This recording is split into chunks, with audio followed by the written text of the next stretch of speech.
ఆయన తీసుకొచ్చిన మొట్టమొదటి ప్రతిపాదన ఇంజనీరింగ్ కాలేజెస్. ఉమ్మడి ఆంధ్రప్రదేశ్లో ఎక్కడ ఇంజనీరింగ్ కాలేజెస్ కొరతగా ఉన్న తరుణంలో చంద్రబాబు నాయుడు గారు ముఖ్యమంత్రి అయినప్పుడు ఇంజనీరింగ్ కాలేజెస్ని అధిక సంఖ్యలో తీసుకొస్తే నాలాంటి వాళ్ళు ఎంతోమంది ఇంజనీరింగ్ కళ ఇంటి నుంచి వెళ్ళి చదువుకుని రాగలిగారు.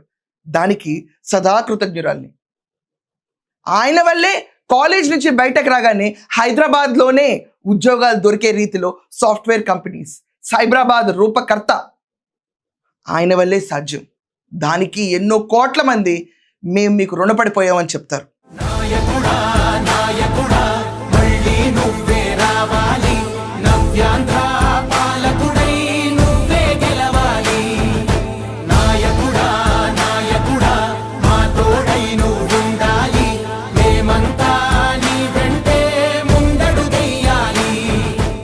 ఈరోజు క్వాంటమ్ వ్యాలీ అంటున్నారు.